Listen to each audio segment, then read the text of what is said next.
राधे राधे, हरे कृष्ण। आप सभी का दिन शुभ हो। इससे पहले के अध्याय की कथा सुनने के लिए आप सबका बहुत बहुत धन्यवाद। आज ज्येष्ठ मास का दूसरा दिन है। आज दिनांक है 3 मई और दिन है रविवार।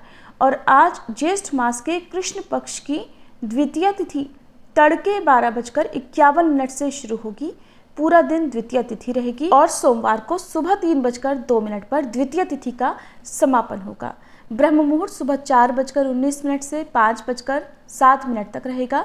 सूर्योदय होगा सुबह 5:56 पर। सूर्यास्त होगा शाम 6:51 पर। राहु काल शाम 4:30 से 6 बजे तक रहेगा। और आज नारद जयंती भी है। तो आइए आज की कथा का शुभारंभ करते हैं देवर्षि नारद से जुड़ी एक कथा से। एक बार देवर्षि नारद जी पृथ्वी लोक का भ्रमण कर रहे थे।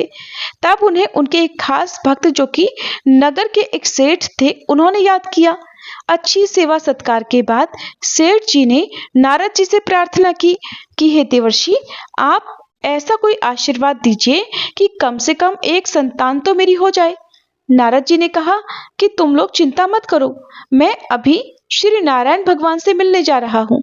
उन तक मैं तुम्हारी प्रार्थना पहुंचा दूंगा और वे अवश्य ही कुछ न कुछ करेंगे। सेठ जी से ऐसा कहकर देवर्षि नारद वैकुंठ लोक में श्री विष्णु भगवान से मिलने गए और सेठ जी की सारी व्यथा भगवान को बताई। सुनकर भगवान बोले कि हे देवर्षि, उसके भाग्य में तो संतान सुख है नहीं, इसलिए कुछ भी नहीं हो सकता।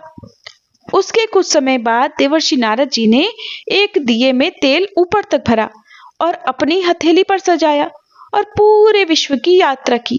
अपनी निर्विघ्न यात्रा का समापन उन्होंने वैकुंठ लोक आकर ही संपन्न किया। इस पूरी प्रक्रिया में नारद जी को बड़ा घमंड हो गया कि उनसे ज्यादा ध्यानी और विष्णु भक्त कोई और है ही नहीं। अपने इसी घमंड में देवर्षि नारद पुनः पृथ्वी लोक पर आए और उन्हीं सेठ जी के घर पहुंचे। इस दौरान सेठ जी के घर में छोटे छोटे 4 बच्चे घूम रहे थे। ये देखकर नारद जी ने जानना चाहा कि ये संतान किसकी है, तो सेठ जी बोले, आपकी है। नारद जी इस बात से प्रसन्न नहीं थे। उन्होंने कहा, क्या बात है, मजाक नहीं, साफ साफ बताओ। सेठ जी ने कहा, एक साधु एक दिन घर के सामने से गुजर रहा था और बोल रहा था कि 1 रोटी दो तो 1 बेटा, 4 रोटी दो तो 4 बेटे। मैंने उन्हें 4 रोटी खिलाई और कुछ समय के बाद मेरे यहाँ 4 पुत्र पैदा हुए। देवर्षि नारद जी सुनकर आग बबूला हो गए और श्री विष्णु भगवान जी के पास पूछने के लिए वैकुंठ लोक वापस जा पहुंचे। देवर्षि नारद जी को देखते ही भगवान अत्यंत पीड़ा से कराहने लगे। उन्होंने नारद जी से कहा, देवर्षि, मेरे पेट में भयंकर रोग हो गया है और मुझे जो व्यक्ति अपने हृदय से लहू निकाल कर देगा उसी से मुझे आराम होगा। भगवान की बात सुनकर देवर्षि नारद उल्टे पांव लौटे और पूरे संसार भर में भ्रमण करके श्री विष्णु भगवान की व्यथा सुनाई और सभी से कहने लगे कि कोई भक्त ऐसा है जो अपने हृदय से लहू निकाल कर दे दे, उसी से भगवान को आराम होगा। लेकिन पूरे संसार भर में कोई भी ऐसा व्यक्ति तैयार नहीं हुआ। जब नारद जी ने यही बात एक साधु को सुनाई तो सुनकर वह बड़ा प्रसन्न हुआ। उसने एक छुरा निकाला और एकदम अपने सीने में भौंकते हुए लगाया और बोला, मेरे प्रभु की पीड़ा अगर मेरे लहू से ठीक हो सकती है तो मैं तुम्हें अभी अपना दिल निकाल कर देता हूँ। ऐसा कहकर जैसे ही साधु ने छुरा अपने हाथ में लेकर अपने सीने में घोंपना चाहा, तभी श्री विष्णु भगवान वहां प्रकट हो गए और बोले, जो व्यक्ति मेरे लिए अपने प्राणों का त्याग कर सकता है, अपनी जान दे सकता है, वो किसी व्यक्ति को 4 पुत्र भी दे सकता है। साथ ही नारद जी से यह भी कहा कि देवर्षि, तुम तो सर्वगुण संपन्न ऋषि हो, तुम चाहते तो उस सेठ को पुत्र दे सकते थे। नारद जी को अब अपने घमंड पर बड़ा पश्चाताप हुआ और वे श्री नारायण भगवान से क्षमा मांगते हुए भगवान के साथ ही वैकुंठ लोक को चले गए। देवर्षि नारद जी ब्रह्मा जी के 6 मानस पुत्रों में से 6ठे पुत्र हैं और उन्होंने बड़ी कठिन तपस्या से ब्रह्म ऋषि पद प्राप्त किया है। ये भगवान विष्णु के अनन्य भक्तों में से एक माने जाते हैं। देवर्षि नारद धर्म के प्रचार और लोक कल्याण हेतु सदैव प्रयत्नशील रहते हैं। शास्त्रों में इन्हें भगवान का मन कहा गया है। इसी कारण सभी युगों में, सभी लोकों में, समस्त विद्याओं में, समाज के सभी वर्गों में देवर्षि नारद जी का सदा से एक महत्वपूर्ण स्थान रहा है। केवल देवताओं ने ही नहीं बल्कि दानवों ने भी उन्हें सदैव आदर दिया है। समय समय पर सभी ने उनसे परामर्श लिया है। श्रीमद् भगवत गीता के 10वें अध्याय के 26वें श्लोक में स्वयं भगवान श्री कृष्ण ने इनकी महत्ता को स्वीकार करते हुए कहा है, देवर्षिणाम च नारदः, अर्थात देवर्षियों में मैं नारद हूँ। आजकल धार्मिक चलचित्रों और धारावाहिकों में देवर्षि नारद जी का जैसा चरित्र चित्रण हो रहा है वो देवर्षि की महानता के सामने एकदम बौना है और एकदम विपरीत है। नारद जी के पात्र को जिस प्रकार से प्रस्तुत किया जा रहा है उससे आम आदमी में उनकी छवि लड़ाई झगड़ा करवाने वाले व्यक्ति की अथवा विदूषक की बन गई है, जो कि उनके प्रकांड पांडित्य और विराट व्यक्तित्व के प्रति सरासर अन्याय है। नारद जी का उपहास उड़ाने वाले श्री हरि के इन अंशावतार की अवमानना के दोषी कहे जाते हैं और भगवान की अधिकांश लीलाओं में देवर्षि नारद जी उनके अनन्य सहयोगी बने हैं। वे भगवान के पार्षद होने के साथ साथ देवताओं के प्रवक्ता भी हैं और नारद जी वस्तुतः सही मायनों में देवर्षि हैं। इस कारण से कभी भी कोई भी लीला दिखानी हो, जैसे कि इस कहानी में आपको बताया गया देवर्षि नारद जी के घमंड को तोड़ने की कहानी, तो ये सब भगवान की लीला के कारण ही हुआ है, क्योंकि भगवान देवर्षि नारद जी के माध्यम से ही सभी लोगों को संदेश देना चाहते हैं, या जब भी उन्हें कोई लीला आगे दिखानी होती है तो उसका एक माध्यम वे देवर्षि नारद जी को बताते हैं, ताकि वह लीला अपने आगे के क्रम में बढ़ सके। और हर लीला का कोई ना कोई उद्देश्य होता है। तो ये थी देवर्षि नारद जी की कहानी। आइए अब हर दिन की तरह सबसे पहले सुनते हैं सीता नितनेम की कहानी। और क्योंकि आज रविवार का दिन है, अन्य सभी मासों में की गई पूजा से कहीं अधिक पुण्य फल ज्येष्ठ मास में पड़ने वाले रविवार को प्राप्त होती है, इसलिए आज के दिन जो भक्त सच्चे मन से श्री आदित्य हृदय स्तोत्र का पाठ पढ़ता अथवा सुनता है उस पर सूर्यदेव की कृपा सदैव बनी रहती है। इसलिए आज हम श्री आदित्य हृदय स्तोत्र का हिंदी अनुवाद भी सुनेंगे। फिर सुनेंगे आज के महात्म्य की कथाएं। ये कहानी सीता माता कहती थी और भगवान श्री राम इसे सुना करते थे। एक दिन भगवान को किसी काम से बाहर जाना पड़ गया तो सीता माता कहने लगी, प्रभु मेरा तो 12 वर्ष का नित्यनेम है और अब आप बाहर जाएंगे तो मैं अपनी कहानी किसे सुनाऊंगी। तब भगवान राम जी ने कहा कि तुम कुएं की पाल पर जाकर बैठ जाना और वहां जो औरतें पानी भरने आएंगी उन्हें अपनी कहानी सुना देना। सीता माता भगवान के कहे अनुसार कुएं की पाल पर जाकर बैठ गई। तभी एक स्त्री आई जिसने रेशम जरी की साड़ी पहन रखी थी और सोने का घड़ा ले रखा था। सीता माता ने उसे देखा तो कहने लगी कि बहन मेरा 12 वर्ष का नित्यनेम सुन लो।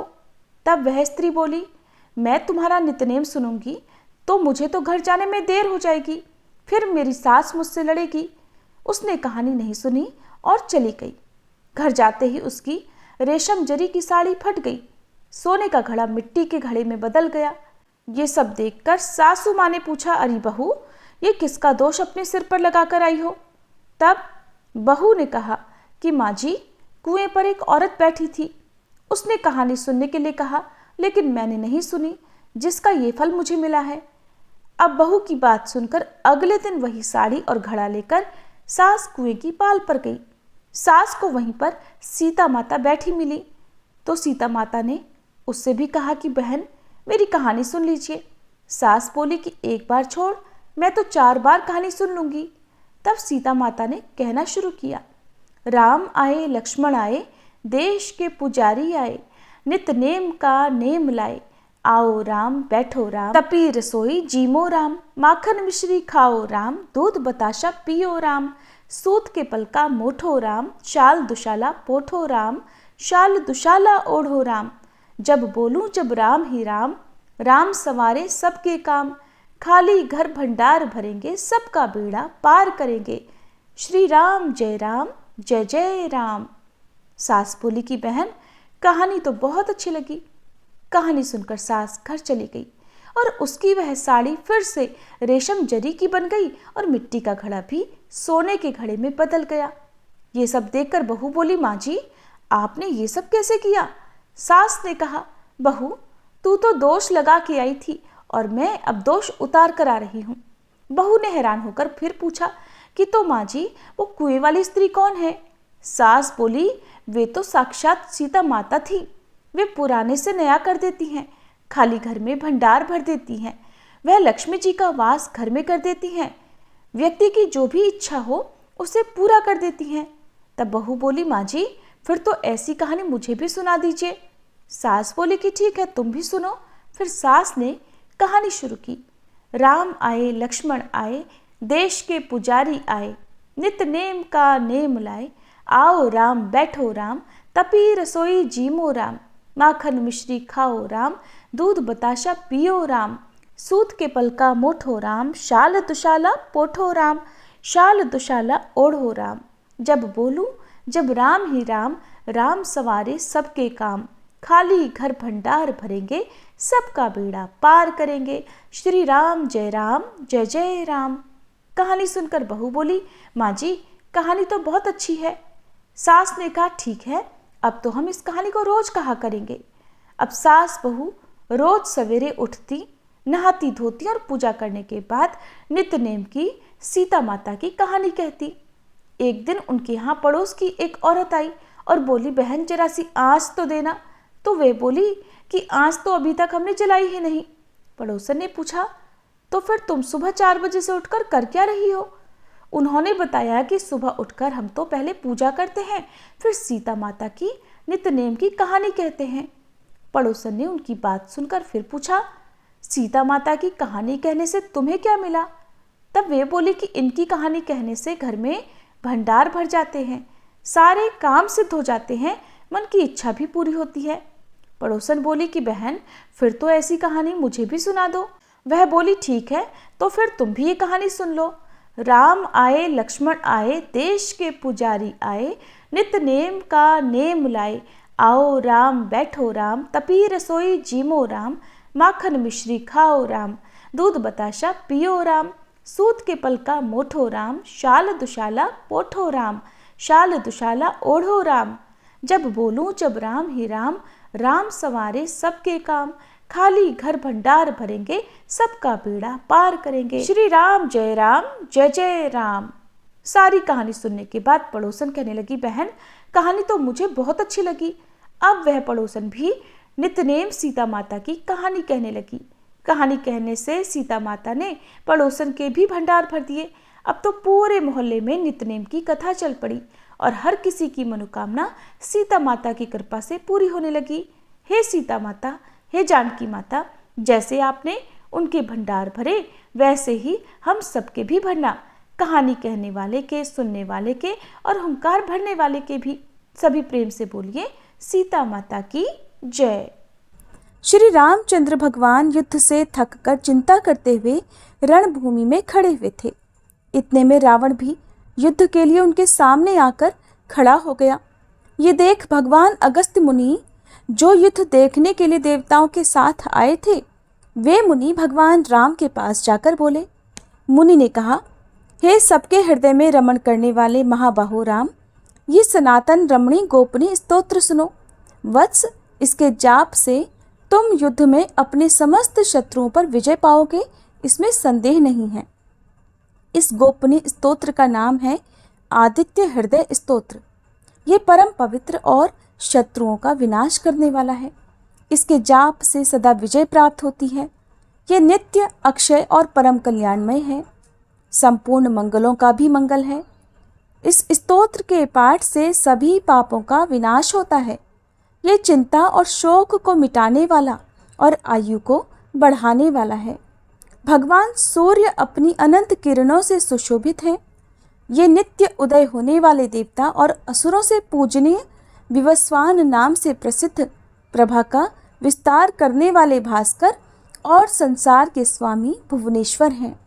हे राम, तुम इनका रश्मि मते समुद्यते देवासुर नमस्कृताय विवस्वते भास्कराय वे भुवनेश्वराय नमः, इन मंत्रों से पूजन करो। संपूर्ण देवता इन्हीं के स्वरूप हैं। ये तेजों की राशि तथा अपनी किरणों से जगत को सत्ता और स्फूर्ति प्रदान करने वाले हैं। ये ही अपनी रश्मियों का प्रसार करके देवता और असुरों सहित संपूर्ण लोकों का पालन करते हैं। ये ही ब्रह्मा, विष्णु, स्कंद, प्रजापति, इंद्र, कुबेर, काल, यम, चंद्रमा, वरुण, पितर, वसु, साध्य, अश्विनी कुमार, मरुदगण, मनु, वायु, अग्नि, प्रजा, प्राण, ऋतुओं को प्रकट करने वाले तथा प्रभा के तेजोमय पुंज हैं। इन्हीं के नाम आदित्य, अदितिपुत्र, सविता, जगतोत्पत्ति करने वाले, खग, आकाश में विचरण करने वाले, पूषा, पुष्टिदायक, गभस्तिमान, प्रकाशमान, स्वर्ण सदृश, भानु, प्रकाशक, हिरण्यरेता, ब्रह्मांड उत्पत्ति करने वाले, दिवाकर, अंधकार को दूर कर उजाला देने वाले, हरिदश्व, हरे रंग के घोड़े वाले, सहस्त्रार्ची, हजारों किरणों से सुशोभित, सप्तसप्ती, 7 घोड़ों वाले, मरीचिमान, किरणों से सुशोभित, तिमिरोन्मथन, अंधकार का नाश करने वाले, शभु, कल्याणकारक, त्वष्टा, जगत का संहार करने वाले, मार्तंडक, जीवन प्रदान करने वाले, अंशुमान, किरण ग्रहण करने वाले, हिरण्यगर्भ, ब्रह्मा जी, शिशिर, सुख देने वाले, तपन, उष्णता पैदा करने वाले, अहस्कर, दिनकर, रवि, प्रार्थना योग्य, अग्निगर्भ, अग्नि को गर्भ में धारण करने वाले, अदितिपुत्र, शंख, व्यापक, शिशिर नाशन, शीत का नाशन करने वाले, व्योमनाथ, आकाश के देवता, तमोभेदी, अंधकार को नष्ट करने वाले, घन वृष्टि, घनी वृष्टि के कारण, अपामित्र, जल को उत्पन्न करने वाले, विंध्य, विधि, प्लवंगम, आकाश में तीव्र वेग से चलने वाले, आत्मी, घाम उत्पन्न करने वाले, मंडली, समूह को धारण करने वाले, मृत्यु, मृत्यु के कारक, पिंगल, भूरे रंग वाले, सर्वतापन, सबको ताप देने वाले, कवि, दूरदृष्टा, विश्व, सर्वस्वरूप, महातेजस्वी, महान तेज वाले या सबसे अधिक तेज वाले, रक्त, लाल, सर्वभवोद्भव, सबकी उत्पत्ति के कारक, नक्षत्र आदि के स्वामी, विश्वभावन, जगत की रक्षा करने वाले, द्वादशात्मा, 12 स्वरूपों से युक्त, ये महातेजस्वी नामों से सूर्य देव प्रसिद्ध हैं। आपको नमस्कार है। पूर्वगिरी यानी उदयाचल और पश्चिम गिरी यानी अस्ताचल के रूप में आपको नमस्कार है। ग्रहों और तारों के स्वामी तथा दिन के अधिपति आपको नमस्कार है। आप जय स्वरूप तथा विजय और कल्याण के दाता हैं। आपके रथ में हरे रंग के घोड़े रहते हैं। आपको बारंबार मेरा नमस्कार है। सहस्त्रों किरणों से सुशोभित भगवान सूर्य आपको नमस्कार है। आप अदिति पुत्र आदित्य को नमस्कार है। उग्र वीर और सारंग सूर्यदेव आपको नमस्कार है। कमलों को अपना तेज देकर विकसित करने वाले मार्तंड आपको नमस्कार है।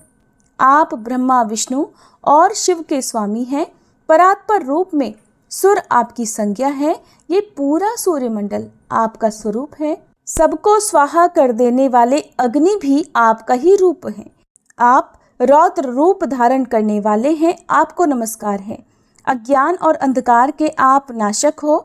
जड़ता और शीतलता के कारक हो। शत्रु का विनाश करने वाले आप हो। आपका स्वरूप अप्रमेय है। आप कृतघ्नों का नाश करने वाले हो। आप देव स्वरूप जो आपको नमस्कार है। आप तपाए हुए सोने की तरह हो। आप हरि और विश्वकर्मा हो। तम के नाशक प्रकाश स्वरूप जगत के साक्षी हो। आपको नमस्कार है। सूर्य ही संपूर्ण भूतों का संहार करने वाले हैं, पालन करने वाले हैं। सूर्य ही अपनी गर्मी से अपनी किरणों द्वारा वर्षा करते हैं। ये भगवान सबके सो जाने के बाद भी जागते रहते हैं। यही अग्निहोत्र तथा अग्निहोत्री को मिलने वाले देवता हैं। देवता यज्ञ और यज्ञों के फल प्रदान करने वाले भी यही हैं। संपूर्ण जगत में होने वाली क्रियाओं के फल देने वाले यही हैं। राघव विपत्ति में, कष्ट में, दुर्गम में तथा किसी भी प्रकार के भय के अवसर पर जो कोई भी मनुष्य इस सूर्य देव के स्तोत्र का कीर्तन करता है उसे दुख नहीं भोगना पड़ता। इसलिए हे राम, तुम एकाग्रचित्त होकर इन देवादिदेव जगदीश्वर की पूजा करो।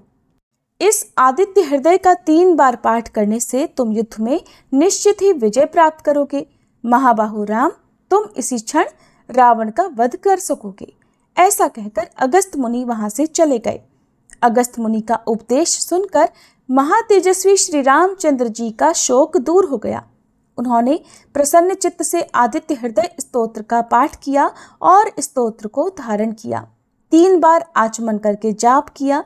उसके बाद भगवान श्री रामचंद्र जी ने धनुष उठाकर रावण की ओर देखा और उत्साहपूर्वक विजय पाने के लिए वे आगे बढ़ने लगे। फिर पूरा निश्चय कर वे रावण का वध करने के लिए उद्यत हुए।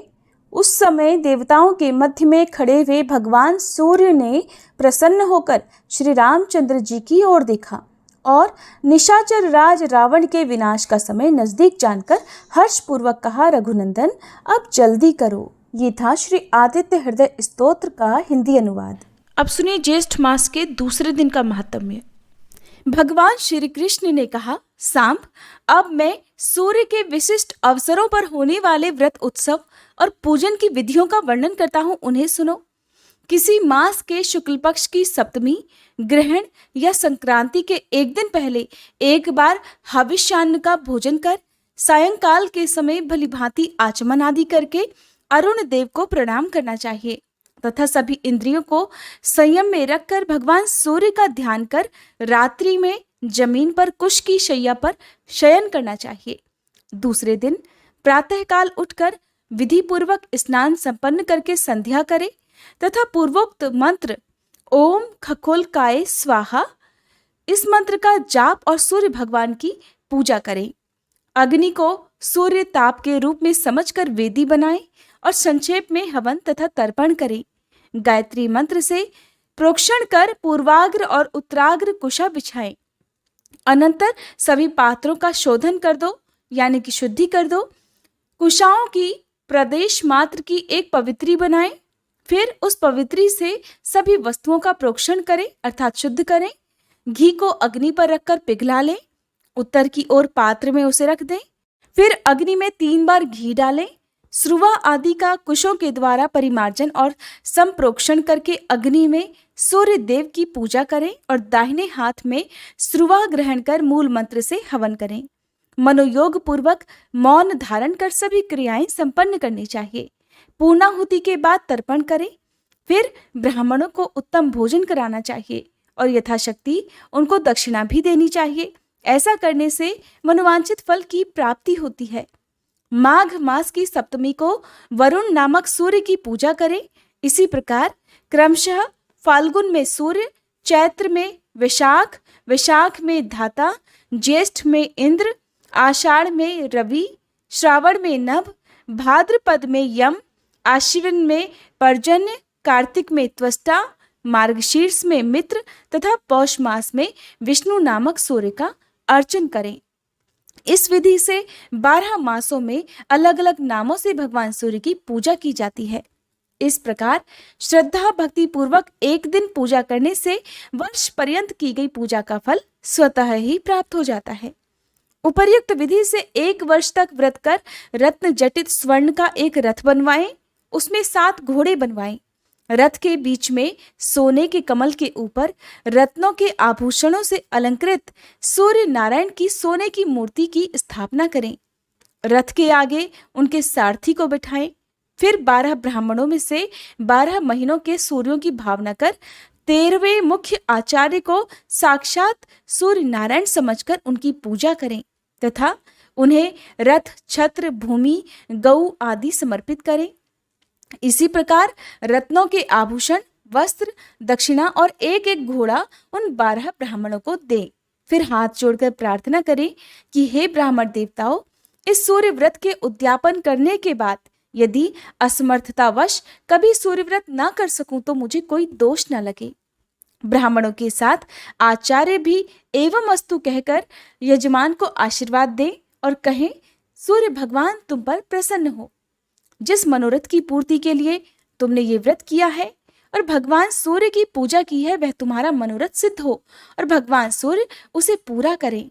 अब व्रत न करने पर भी तुम्हें कोई दोष नहीं लगेगा। इस प्रकार आशीर्वाद प्राप्त कर दीनों, नेत्रहीनों तथा अनाथों को यथाशक्ति भोजन कराएं और ब्राह्मणों को भोजन कराकर दक्षिणा देकर व्रत की समाप्ति करें।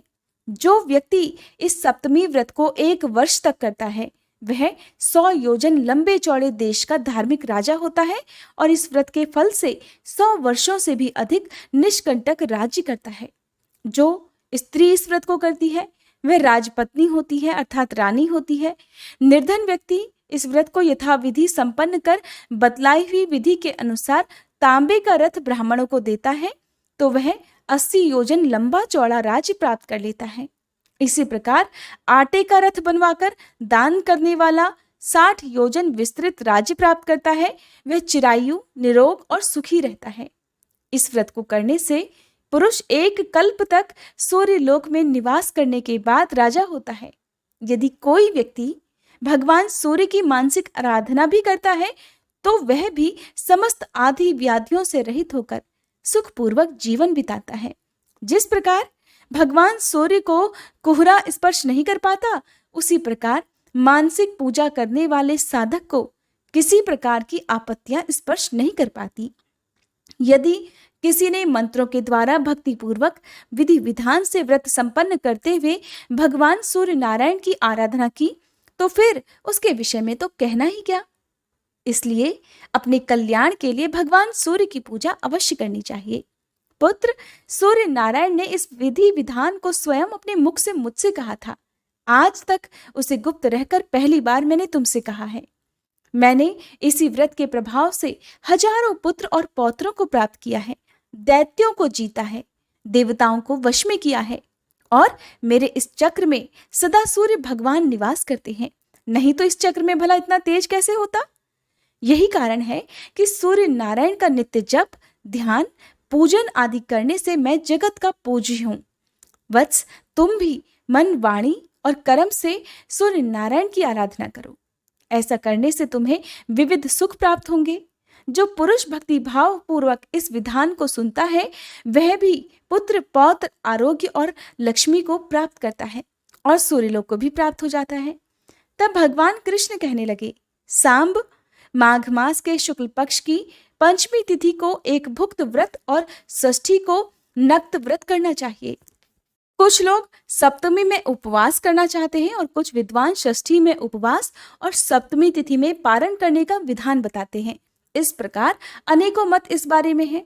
वस्तुतः षष्ठी को उपवास कर भगवान सूर्य नारायण की पूजा करनी चाहिए।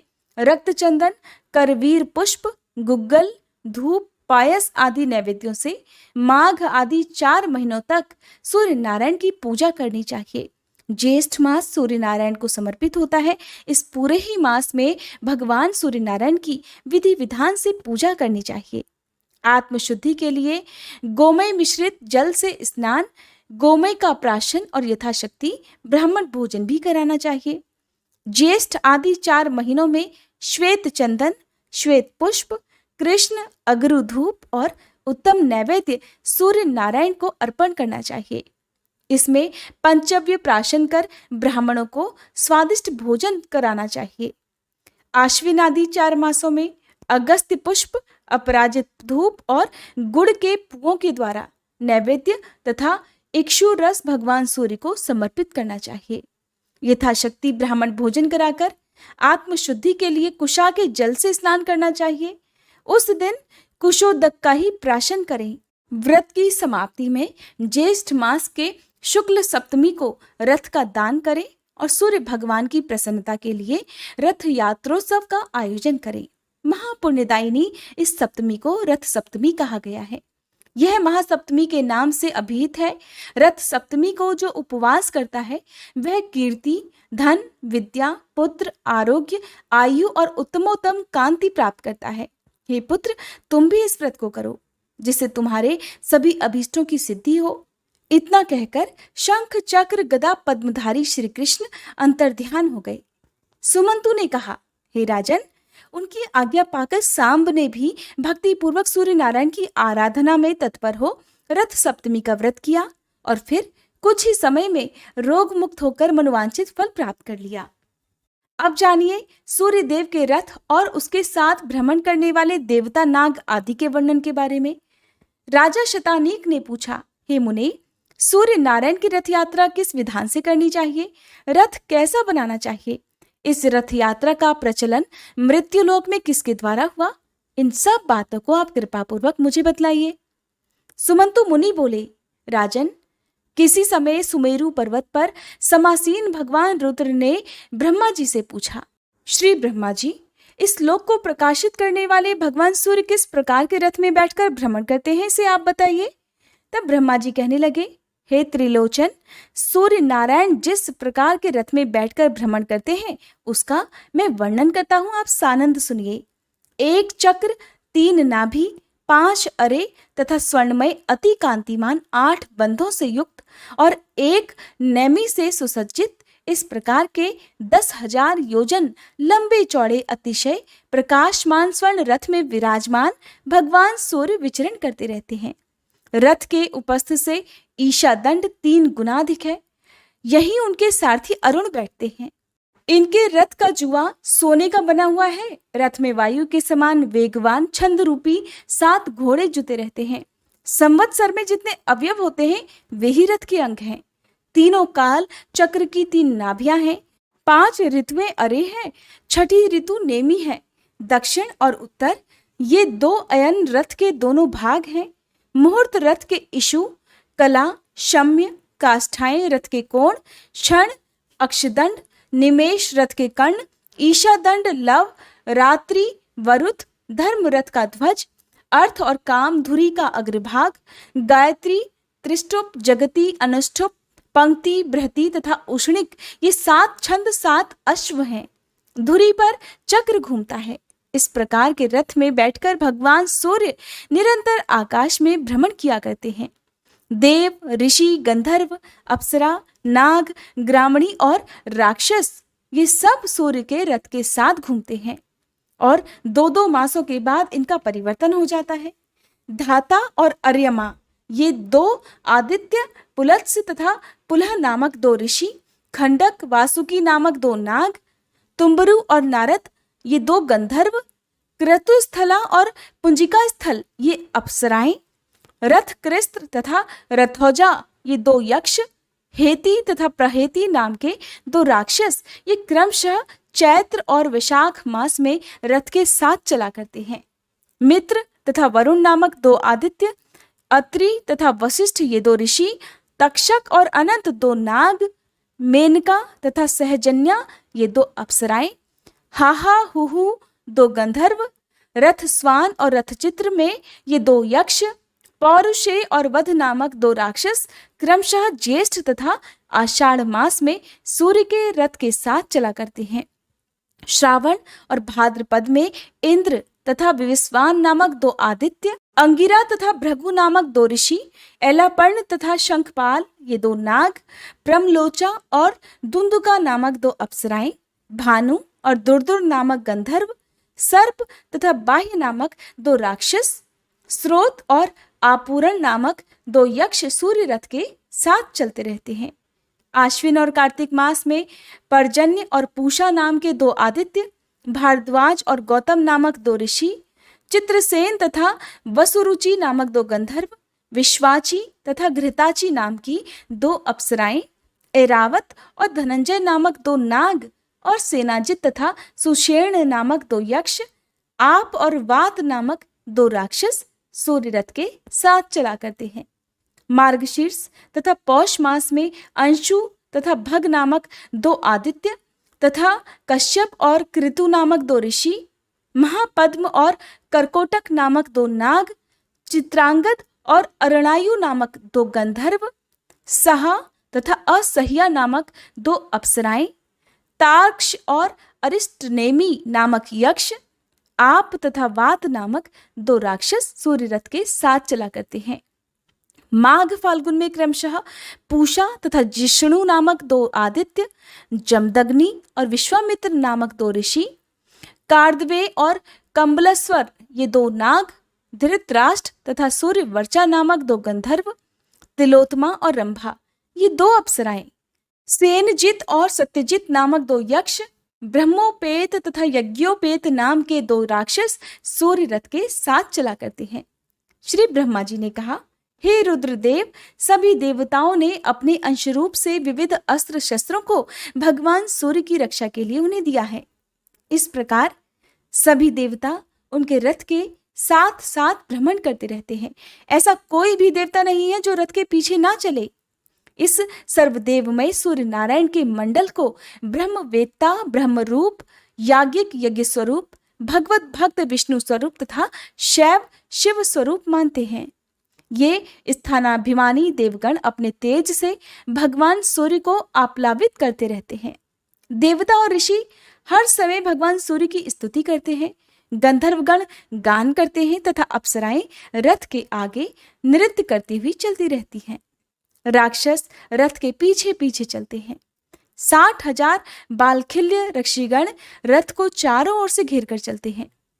दिवसपति और स्वयंभू रथ के आगे, भर्ग दाहिनी ओर, पद्मज बाईं ओर, कुबेर दक्षिण दिशा में, वरुण उत्तर दिशा में, वीतिहोत्र और हरि रथ के पीछे रहते हैं। रथ के पीठ में पृथ्वी, मध्य में आकाश, रथ की कांति में स्वर्ग, ध्वजा में दंड, ध्वजाग्र में धर्म, पताका में रिद्धि वृद्धि और श्रीनिवास करती हैं। ध्वज दंड के ऊपरी भाग में गरुण तथा उसके ऊपर वरुण स्थित हैं। मेनाक पर्वत छत्र का दंड, हिमाचल छत्र होकर सूर्य के साथ रहते हैं। इन देवताओं का बल, तप, तेज, योग और तत्व जैसा है वैसे ही सूर्यदेव तपते हैं। यही देवगण तपते हैं, बरसते हैं, सृष्टि का पालन पोषण करते हैं, जीवों के अशुभ कर्म को निवृत्त करते हैं, प्रजाओं को आनंद देते हैं और सभी प्राणियों की रक्षा के लिए भगवान सूर्य के साथ भ्रमण करते रहते हैं। अपनी किरणों से चंद्रमा की वृद्धि कर सूर्य भगवान देवताओं का पोषण करते हैं। शुक्ल पक्ष में सूर्य किरणों से चंद्रमा की क्रमशः वृद्धि होती है और कृष्ण पक्ष में देवगण उसका पान करते हैं। अपनी किरणों से पृथ्वी का रसपान कर सूर्य नारायण वर्षा करते हैं। इस वर्षा से सभी औषधियां उत्पन्न होती हैं तथा अनेक प्रकार के अन्न भी उत्पन्न होते हैं, जिससे पितरों और मनुष्यों को तृप्ति होती है। एक चक्र वाले रथ में भगवान सूर्य नारायण बैठकर एक अहोरात्र में 7 द्वीप और समुद्रों से युक्त पृथ्वी के चारों ओर भ्रमण करते हैं। एक वर्ष में 360 बार भ्रमण करते हैं। इंद्र की पुरी अमरावती में जब मध्याह्न होता है तब उस समय यम की संयमनी पुरी में सूर्योदय, वरुण की सुधा नाम की नगरी में अर्धरात्रि और सोम की विभा नाम की नगरी में सूर्यास्त होता है। संयमनी में जब मध्याह्न होता है तब सुखा में उदय, अमरावती में अर्धरात्रि और विभा में सूर्यास्त होता है। सुखा में जब मध्याह्न होता है उस समय विभा में उदय, अमरावती में आधी रात और संयमनी में सूर्यास्त होता है। इस प्रकार मेरु पर्वत की प्रदक्षिणा करते हुए भगवान सूर्य का उदय और अस्त हुआ करता है। प्रभात से मध्याह्न तक सूर्य की किरणों की वृद्धि और मध्याह्न से अस्त तक ह्रास होता है। जहां सूर्योदय होता है वह पूर्व दिशा और जहां अस्त होता है वह पश्चिम दिशा है। एक मुहूर्त में भूमि का 30वां भाग सूर्य लांघ जाते हैं। सूर्य भगवान के उदय होते ही प्रतिदिन इंद्र पूजा करते हैं। मध्याह्न में यमराज, अस्त के समय वरुण और अर्धरात्रि में सोम पूजन करते हैं। विष्णु, शिव, रुद्र, ब्रह्मा, अग्नि, वायु, नैऋति, ईशान आदि सभी देवगण रात्रि की समाप्ति पर ब्रह्म वेला में कल्याण के लिए सदा भगवान सूर्य की आराधना किया करते हैं। सूर्य भगवान वसंत ऋतु में कपिल वर्ण, ग्रीष्म ऋतु में स्वर्ण के समान, वर्षा में श्वेत, शरद ऋतु में पांडु वर्ण, हेमंत में ताम्र वर्ण और शिशिर ऋतु में रक्त वर्ण के होते हैं। इन वर्णों का अलग अलग फल है। रुद्र, अब आप उसे भी सुनिए। यदि सूर्य भगवान असमय में कृष्ण वर्ण के हों तो संसार में भय होता है। ताम्र वर्ण के हों तो सेनापति का नाश होता है। पीत वर्ण के हों तो राजकुमार की मृत्यु, श्वेत वर्ण के हों तो राज पुरोहित का ध्वंस और चित्र अथवा धूम्र वर्ण के होने से चोर और शस्त्र का भय होता है। परंतु ऐसा वर्ण होने के बाद यदि बरसात हो जाती है तो फिर अनिष्ट फल नहीं होते हैं। अब जानिए भगवान सूर्य का अभिषेक और उनकी रथ यात्रा के बारे में। तो भगवान रुद्र ने पूछा, हे ब्राह्मण, भगवान सूर्य की रथ यात्रा कब और किस विधि से की जाती है?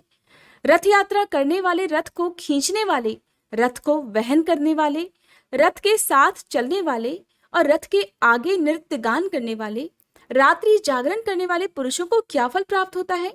इसे आप लोक कल्याण के लिए विस्तार पूर्वक बताइए। तब श्री ब्रह्मा जी कहने लगे, हे रुद्र, आपने अत्यंत उत्तम प्रश्न पूछा है। अब मैं इसका वर्णन करता हूँ, आप इसे एकाग्र मन से सुनिए। भगवान सूर्य की रथ यात्रा और इंद्रोत्सव, ये दोनों जगत के कल्याण के लिए मैंने प्रवर्तित किए हैं।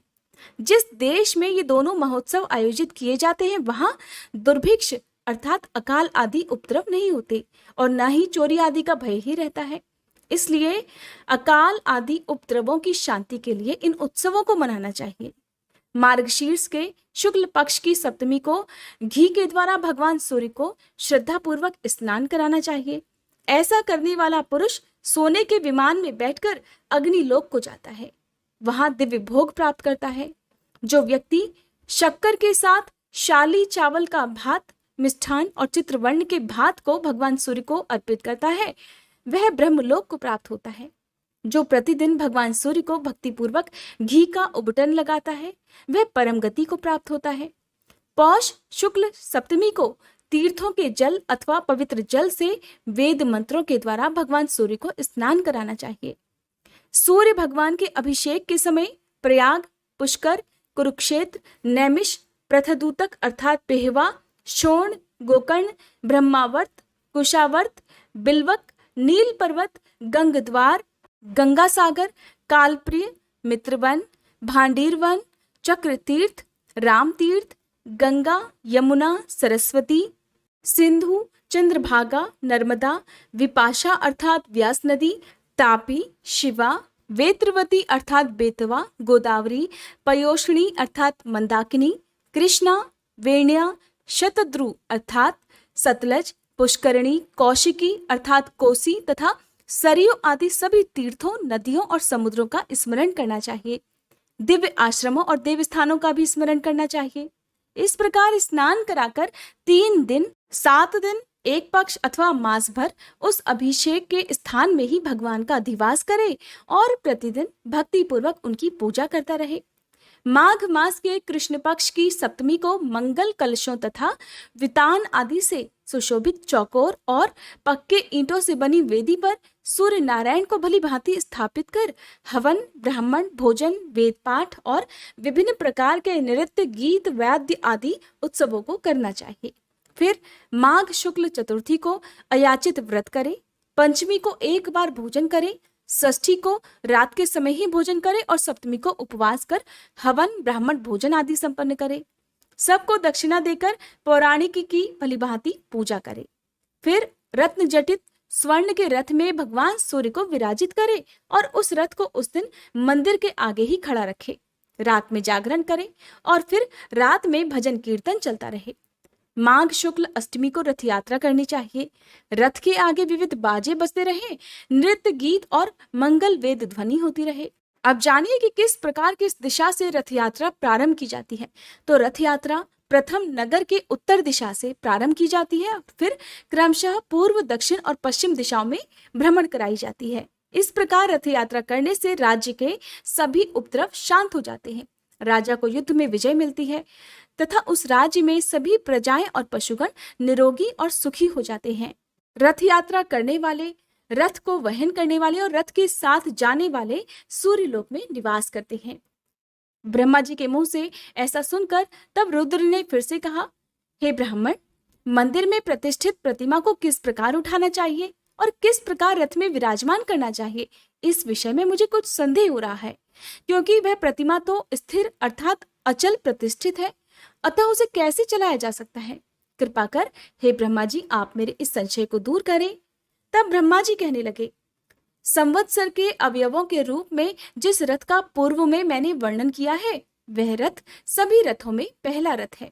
उसको देखकर ही विश्वकर्मा जी ने सभी देवताओं के लिए अलग अलग विविध प्रकार के रथ बनाए हैं। उस प्रथम रथ की पूजा के लिए भगवान सूर्य ने अपने पुत्र मनु को वह रथ प्रदान किया। मनु ने राजा इक्ष्वाकु को दिया। तब से यह रथ यात्रा पूजित हो गई और परंपरा से चली आ रही है।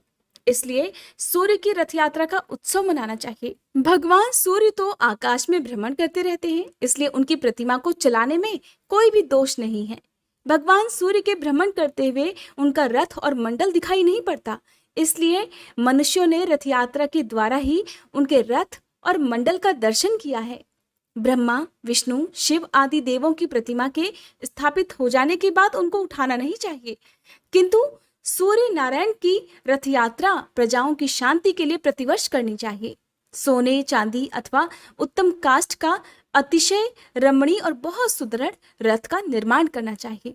उसके बीच में भगवान सूर्य की प्रतिमा को स्थापित कर उत्तम लक्षणों से युक्त अतिशय सुशील हरित वर्ण के घोड़ों को रथ में नियोजित करना चाहिए। उन घोड़ों को केसर से रंग कर अनेक आभूषणों, पुष्पमालाओं और चवर आदि से अलंकृत करना चाहिए, अर्थात सजाना चाहिए और रथ के लिए अर्घ्य प्रदान करना चाहिए। इस प्रकार रथ को तैयार कर सभी देवताओं की पूजा कर ब्राह्मण भोजन कराना चाहिए। दक्षिणा देकर दीन, नेत्रहीन, उपेक्षितों और अनाथों को भोजन आदि से संतुष्ट करना चाहिए। उत्तम, मध्यम अथवा अधम किसी भी व्यक्ति को विमुख नहीं होने देना चाहिए। रथ यात्रा स्वरूप इस सूर्य महायाग में भूख से पीड़ित, बिना भोजन किए यदि कोई व्यक्ति भग्र आशा वाला होकर लौट जाता है तो इस दुष्कृत्य से उसके स्वर्गस्थ पितरों का अधःपतन हो जाता है, अर्थात उनका नाश हो जाता है। अतः सूर्य भगवान के इस यज्ञ में भोजन और दक्षिणा से सबको संतुष्ट करना चाहिए, क्योंकि बिना दक्षिणा के कोई भी यज्ञ पूर्ण नहीं होता। फिर मंत्रों के जाप के साथ ही उनका प्रिय पदार्थ सभी देवताओं को समर्पित करना चाहिए। मंत्रों से बलि देकर वामदेव, पवित्र, मानस्तोक तथा रथंतर इन ऋचाओं का पाठ करें।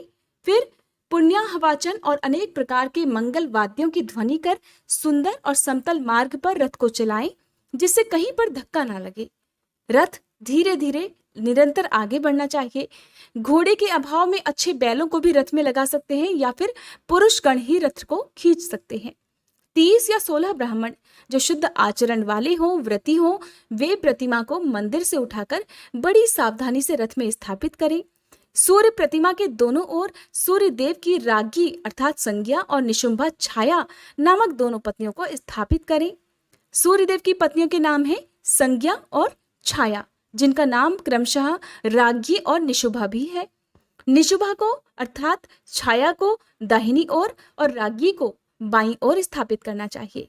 सदाचारी वेद पाठी 2 ब्राह्मण प्रतिमाओं के पीछे की ओर बैठे और उन्हें संभालकर स्थिर रखें। सारथी भी कुशल रहना चाहिए। स्वर्ण दंड से सजा हुआ छत्र रथ के ऊपर लगाएं। अतिशय सुंदर रत्नों से जटित स्वर्ण दंड से युक्त ध्वजा रथ पर चढ़ाएं, जिसमें अनेक रंगों की 7 पताकाएं लगी हों, अर्थात 7 ध्वजाएं लगी हों। रथ के आगे के भाग में सारथी के रूप में ब्राह्मण को बिठाना चाहिए। श्रद्धा रहित व्यक्ति को कभी भी रथ के ऊपर नहीं चढ़ना चाहिए, क्योंकि जो श्रद्धा रहित व्यक्ति रथ पर आरूढ़ अर्थात बैठता है उसकी संतति नष्ट हो जाती है। ब्राह्मण, क्षत्रिय और वैश्य को ही रथ के वहन करने का अधिकार है। अपने स्थान से चलकर सर्वप्रथम रथ को उत्तर द्वार पर ले जाना चाहिए। फिर वहां पर 1 दिन तक रथ की पूजा करें। विविध नृत्य, गीतादि उत्सव, वेद पाठ तथा पुराणों की कथा होनी चाहिए। वहां ब्राह्मण भोजन भी कराना चाहिए। 9वीं के दिन रथ चलकर पूर्व द्वार पर ले जाएं। 1 दिन वहां पर रहे। तीसरे दिन दक्षिण द्वार पर रथ ले जाएं और फिर चौथे दिन पश्चिम द्वार पर रथ ले जाएं। फिर वहां से नगर के मध्य में रथ ले जाया जाए। वहां पूजन और उत्सव करें, दीपमाला प्रज्वलित करें, ब्राह्मणों को दान दें, भोजन कराएं। फिर वहां से मंदिर में रथ लाना चाहिए। वहां नगर के सभी लोग मिलकर पूजन और उत्सव करें। फिर 1 रात और 1 दिन रथ में ही प्रतिमा रहे। दूसरे दिन भगवान सूर्य की प्रतिमा को रथ से उतारकर बड़ी धूमधाम से मंदिर में स्थापित करें। इस प्रकार सप्तमी से त्रयोदशी तिथि तक रथ यात्रा होनी चाहिए। साथ ही चतुर्दशी को प्रतिमा पूर्व स्थान में स्थापित कर दी जाती है। इस रथ यात्रा के करने से सभी विघ्न, सभी बाधाएं दूर हो जाती हैं। हरे कृष्ण। ये था आज का महात्म्य और कथाओं को अंत तक सुनने के लिए आप सबका बहुत बहुत धन्यवाद। अब सुनिए श्री सूर्य चालीसा पाठ और आरती। श्री रवि हरत हो घोर तम, अगणित किरण पसारी, वंदन करूं तव चरणन में, अर्घ्य देहूं जलधारी। सकल सृष्टि के स्वामी हो, सचराचर के नाथ, निस दिन होत तुमसे ही, होवत संध्या प्रभात। जय भगवान सूर्य तमहारी, जय खगेश दिन कर शुभकारी।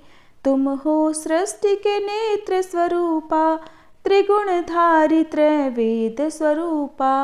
तुम ही करता पालक संहारक, भुवन चतुर्दश के संचालक, सुंदर बदन चतुर्भुजधारी, रश्मि रथी तुम गगन विहारी। चक्र शंख अरु श्वेत कमल धर, वर मुद्रा सोहत चोटे कर, शीश मुकुट कुंडल गलमाला, चारु तिलक तव भाल विशाला। सप्त अश्वरथ अति द्रुतगामी, अरुण साथी गति अविरामी, रक्त वरुण आभूषण धारक, अति प्रिय तोहे लाल पदारथ। सर्वात्मा कहे तुम्हें ऋग्वेदा, मित्र कहे तुमको सब वेदा। पंच देवों में पूजे जाते, मन वांछित फल साधक पाते। द्वादश नाम जाप उद्धारक, रोग शोक अरु कष्ट निवारक। माँ कुंती तब ध्यान लगायो, दानवीर सूत कर्ण सो पायो। राजा युधिष्ठिर तब जस गायो, अक्षय पात्र वो वन में पायो। शस्त्र त्याग अर्जुन अकुरायो, बन आदित्य हृदय से पायो। विंध्याचल तब मार्ग में आयो, हाहाकार तिमिर से छायो। मुनि अगस्त्य गिरि गर्व मिटायो, निज तप बल से विंध्य नवायो। मुनि अगस्त्य तब महिमा गाई, सुमिर भये विजयी रघुराई। तोहे विरोक मधुर फल जाना, मुख में ली नहीं तोहे हनुमाना। तब नंदन शनि देव कहावे, पवन के सूत शनि तीर मिटावे। यज्ञ व्रत स्तुति तुम्हारी कीन्ही, भेंट शुक्ल यजुर्वेद की दीन्ही। सूर्यमुखी खरितर तव रूपा, कृष्ण सुदर्शन भानु स्वरूपा। नमन तोहे ओंकार स्वरूपा, नमन आत्मा अरुकाल स्वरूपा। दिग दिगंत तब तेज प्रकाशे, उज्ज्वल रूप तुम्ही आकाशे। दस दिगपाल करत तब सुमिरन, अंजलि नित्य करत हैं अर्पण। त्रिविध ताप हरता तुम भगवन, ज्ञान ज्योति करता तुम भगवन। सफल बनावे तब आराधना, गायत्री जप सरल है साधना। संध्या त्रिकाल करत जो कोई, पावे कृपा सदा तब वोही। चित्त शांति सूर्यास्तक देवा, व्याधि अपाधि सब हर ही लेवा। अष्टदल कमल यंत्र शुभकारी, पूजा उपासन तब सुखकारी। माघ मास शुद्ध सप्तमी पावन, आरंभ हो तब शुभ व्रत पालन। भानु सप्तमी मंगलकारी, भक्ति दायनि दोषण हारी। रविवासर जो तुमको ध्यावे, पुत्रादिक सुख वैभव पावे। पाप रूपी पर्वत के विनाशी, व्रज रूप तुम हो अविनाशी। राहु आन तब ग्रास बनावे, ग्रहण सूर्यता को लग जावे। धर्म दान तब करते हैं साधक, मिटत राहु तब पीड़ा बाधक। सूर्य देव तब कृपा कीजे, दीर्घ आयु बल बुद्धि दीजे। सूर्य उपासना कर नित्य ध्यावे, कुष्ठ रोग से मुक्ति पावे। दक्षिण दिशा तोरी गति जावे, दक्षिणायन वो ही कहलावे। उत्तर मार्गी तुर रथ होवे, उत्तरायण तब वो कहलावे। मन अर वचन कर्म हो पावन, संयम करता भलित आराधन। भरत दास चिंतन करत, घर दिन कर तब ध्यान। रखियो कृपा इस भक्त पे, तुम्हारी सूर्य भगवान। ओम जय सूर्य भगवान, जय हो दिनकर भगवान। जगत के नेत्र स्वरूपा, तुम हो त्रिगुण स्वरूपा। धरत सब ही तब ध्यान, ओम जय सूर्य भगवान। सारथी अरुण है प्रभु, तुम श्वेत कमल धारी, तुम चार भुजाधारी। अश्व है सात तुम्हारे, कोटि किरण पसारे, तुम हो देव महान। ओम जय सूर्य भगवान। उषा काल में जब तुम उदयाचल आते, सब तब दर्शन पाते। फैलाते उजियारा, जागता तब जग सारा, करे सब तब गुणगान। ओम जय सूर्य भगवान। संध्या में भुवनेश्वर अस्ताचल जाते, गोधन तब घर आते। गोधूली बेला में हर घर हर आंगन में, हो तब महिमा गान। ओम जय सूर्य भगवान। देव दनुज नर नारी, ऋषि मुनिवर भजते, आदित्य हृदय जपते। स्तोत्र ये मंगलकारी, इसकी है रचना न्यारी, दे नव जीवन दान। ओम जय सूर्य भगवान। तुम हो त्रिकाल रचयिता, तुम जग के आधार, महिमा तब अपरंपार। प्राणों का सिंचन करके, भक्तों को अपने देते, बल बुद्धि और ज्ञान। ओम जय सूर्य भगवान। भूचर जलचर खेचर, सबके हो प्राण तुम्ही, सब जीवों के प्राण तुम्ही। वेद पुराण बखाने, धर्म सभी तुम्हें माने, तुम ही सर्वशक्तिमान। ओम जय सूर्य भगवान। पूजन करती दिशाएं, पूजे दश दिक्पाल, तुम भुवनों के प्रतिपाल। ऋतुएं तुम्हारी दासी, तुम शाश्वत अविनाशी, शुभकारी अंशुमान। ओम जय सूर्य भगवान। ओम जय सूर्य भगवान। जय हो दिनकर भगवान। जगत के नेत्र स्वरूपा, तुम हो त्रिगुण स्वरूपा, धरत सब ही तब ध्यान। ओम जय सूर्य भगवान। ओम जय